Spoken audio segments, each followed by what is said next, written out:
So we recently just picked up a new 5D, and we think it's going to really work within our operation just because we do a lot of shooting where it requires shooting stills and video.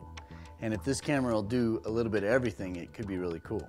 But when you start thinking about shooting video with the still camera, you've got to modify a few things. What we did is, or just so you can see the different things that we use, we have a standard Wimberley tripod. So if we're out shooting wildlife and we're just using stills and we're using big lenses, this is the tripod head of choice.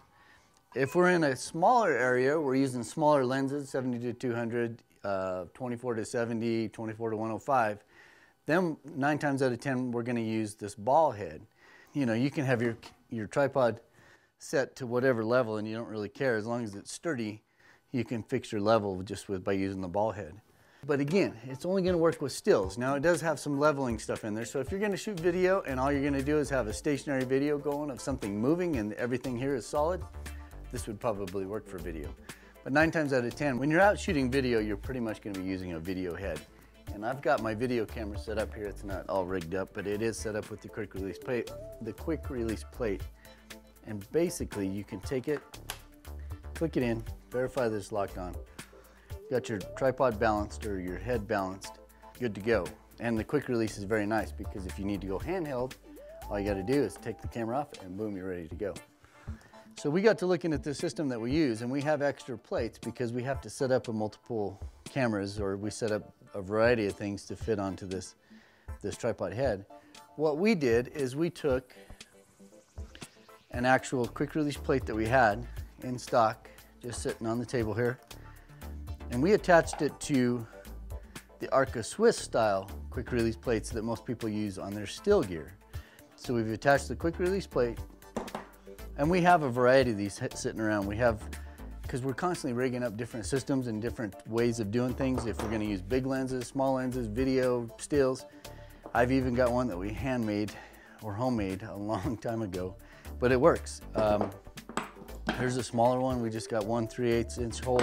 This one's set up for 1/4 and 3/8 and a little bit longer, so you get some more adjustment.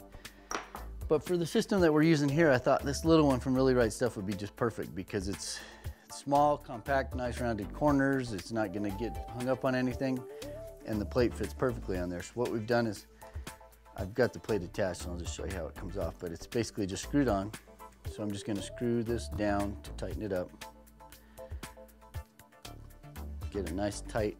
Because remember, you're gonna be, whatever this camera weighs is the weight that screw is actually gonna hold on to. So you want a nice solid, you want to tighten it down very nice so it's a good solid bite on it.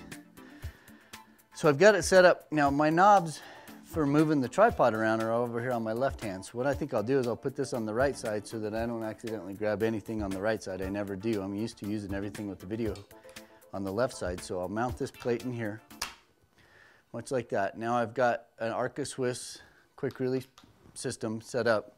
I can put this camera on here, put it right in the quick release plate, tighten it down, get it where you want it. We're good and tight. I never let go of the camera until I'm very sure that it's all hooked in. And then I'm still on the level from when I balanced it earlier. Now I've got an awesome system for shooting video right out of the 5D. What we're gonna do is, we actually haven't even shot any video out of this yet. We're gonna take it down to a local park that we have where we know there's going to be some geese and just some stuff to shoot. We're going to use the 300 on this system. We're going to then put on a 500 on the system. And then we're going to compare the focal lengths just as an outside comparison, but we're going to show you how it's able to be used using the video head. So let's take this out in the field and see how it works. So now that we've got this tripod set up so that we can use still lenses, but still use the video head, we've got a bunch of geese out in front of us. It's just a good opportunity to try this setup, see how well it works for shooting video. Now the cool thing about the video head is you're able to level it. So we're gonna get our leveling going here. Okay, we've got a bubble level.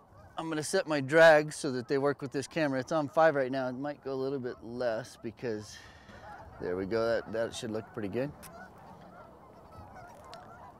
Now I'll set it on my live view. Go and find my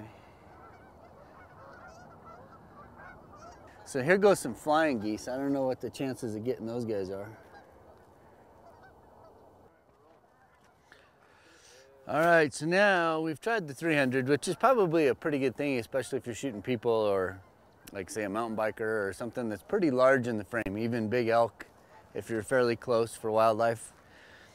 But if you're really trying to get something that's way out there, or you're trying to shoot something little like these geese back here, it might be cool to have a 500. So I brought a 500 along. It's on another body at the moment, but what we'll do is go ahead and make the switch.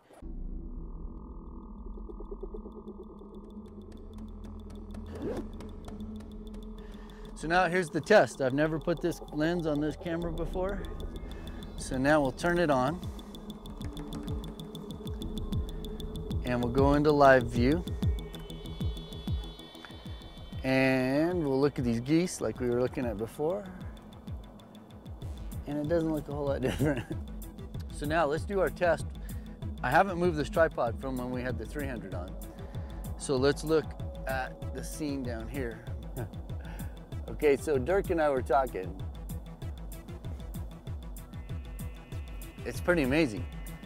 That video camera is way closer than the 500, than the 300. All right, I'm zoomed all the way in. All right, so what we have is, that's the video camera we're using to shoot a lot of these podcasts. So it's a, what is it, an XH-A1? It's a Canon XH-A1. 20 times lens on it, which is pretty awesome for a little camera. I think in that camera range right there, it's actually the biggest zoom available. For wildlife and for the stuff we shoot when we're not shooting podcasts, that camera is probably the best for the size. And a 20X on the video camera is actually got more punch. We've got more magnification with the 20X, and we'll put the comparison up. We'll show the video camera on that sign, then we're gonna show the 500 on that sign, and then we're gonna show the 300 on that sign, and you can see the difference. First impressions, since this is the first time we've actually put it on and shot video, we've shot plenty of stills with this camera already, but we haven't shot any video until we got this whole setup done. And utilizing the still camera quick release system that we're using so that we don't have to modify any of the still lenses, we're using the same quick release plates. We've just adapted the quick release of the video head. So now we can go video or stills anytime. This is a pretty cool setup. This is the base of your whole shot. And then the camera. If you don't have a good tripod, you can have the best camera in the world and it's just not gonna look good. All right, got it. It's loud.